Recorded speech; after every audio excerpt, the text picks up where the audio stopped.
Hi friends, welcome back to tasty recipes. ఈరోజు మనం పుట్నాల పప్పుతో చట్నీ పౌడర్ని ఈజీగా ఎలా తయారు చేసుకోవచ్చో చూద్దాం. 1 కప్పు వేపిన శనగపప్పు, అంటే మనకి పుట్నాల పప్పు అంటారు కదా, ఆ శనగపప్పు మనకి 1 కప్పు తీసుకోవాలి. 1/2 కప్పు వరకు ఎండుమిరపకాయ ముక్కలు అన్నమాట. మనం ఇలా 2 ముక్కల కింద చేస్తే మనకి 1/4 కప్పు అయ్యే విధంగా చూసుకోవాలి. లేదంటే 4-5 ఎండుమిరపకాయలు సరిపోతాయి. మనం కారం ఎంత తింటామో మనకి కొంచెం ఐడియా ఉంటుంది కాబట్టి దాన్ని బట్టి మనం ఈ ఎండుమిరపకాయలు తీసుకుంటే సరిపోతుంది. 1 టేబుల్ స్పూను జీలకర్ర, 5 వెల్లుల్లి రెమ్మలు, టేస్ట్కి తగ్గట్టుగా సాల్ట్ తీసుకోవాలి. ఇప్పుడు ఎలా ఫ్రై చేసి ఎలా మనం పొడి చేసుకోవాలి అనేది చూద్దాం. ఇప్పుడు స్టవ్ మీద ప్యాన్ పెట్టుకుని 1 స్పూన్ నూనె వేసుకుని, నూనె వేడయిన తర్వాత ఎండుమిరపకాయలు వేసుకుని వేయించుకోవాలి. నూనె కొంచెం వేడయిన తర్వాత ఎండుమిరపకాయలు వేసుకుని దోరగా వేగే వరకు వేయించుకోవాలి. మనకి నూనె బాగా ఎక్కువ వేడిగా అయిపోయింది అంటే మనకి ఎండుమిరపకాయలు మాడిపోయినట్టుగా అయిపోతుంది. అందుకని నూనె కొంచెం వేడయిన తర్వాత ఈ విధంగా గరిటతో కలుపుకుంటూ ఎండుమిరపకాయలని వేయించుకోవాలి. నూనె వేసుకుని మనం ఇలా ఎండుమిరపకాయలని వేయించుకోవడం వల్ల గొట్రు రాకుండా ఉంటుంది.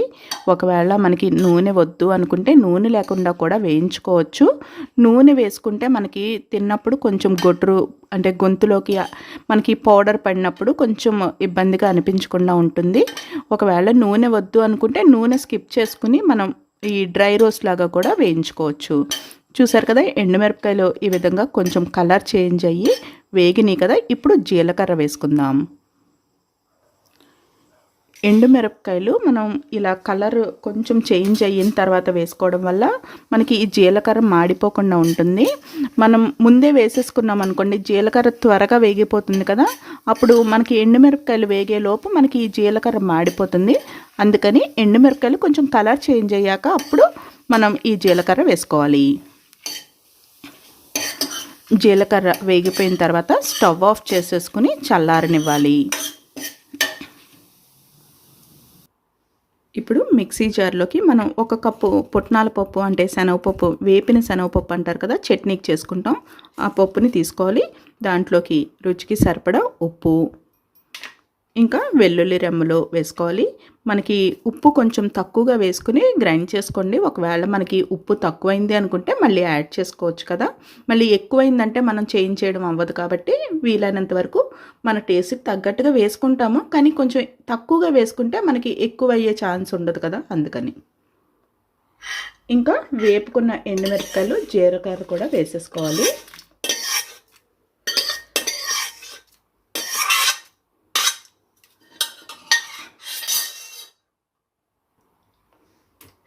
ఇప్పుడు దీన్ని పౌడర్ లాగా మిక్సీ బాగా మెత్తగా అయ్యే విధంగా గ్రైండ్ చేసుకోవాలి. చూసారు కదా, ఈ విధంగా బాగా మెత్తగా పొడి చేసుకున్న తర్వాత మనం ఎప్పుడూ కూడా పొడులు తయారు చేసుకునేటప్పుడు ఈ విధంగా పొడి తయారు చేసుకున్న తర్వాత మనకి మిక్సీ జార్ కొంచెం వేడిగా ఉంటుంది కదా, అందుకని మనం స్టోర్ చేసుకునే ముందు ఈ విధంగా మనం చల్లారి పెట్టుకుని అప్పుడు స్టోర్ చేసుకోవాలి. లేదంటే మనకి నిల్వ ఉండదు అనమాట. కొంచెం వేడి ఉన్నా కానీ మనం మూత పెట్టేసామనుకోండి, అది కొంచెం ఆవిరిలాగా వచ్చేసి పాడైపోయే ఛాన్సెస్ ఉంటుంది. అందుకని మనం ఎప్పుడూ కూడా పొడి బాగా ఆరిన తర్వాత ఒక పావు గంట లేకపోతే 20 నిమిషాలు మనం ఇలా ఆరబెట్టుకుంటే మామూలుగా వేడి అంతా పోతుంది. అప్పుడు కడిగి ఆరబెట్టుకున్న గాజు సీసాలో స్టోర్ చేసుకుంటే మనకి ఫ్రెష్గా ఉంటుంది. ఇప్పుడు ఈ పౌడర్తో చట్నీ ఎలా కలుపుకోవాలో చూద్దాం. దీనికోసం 3 టీ స్పూన్లు చట్నీ పౌడర్ని యూజ్ చేస్తున్నాను.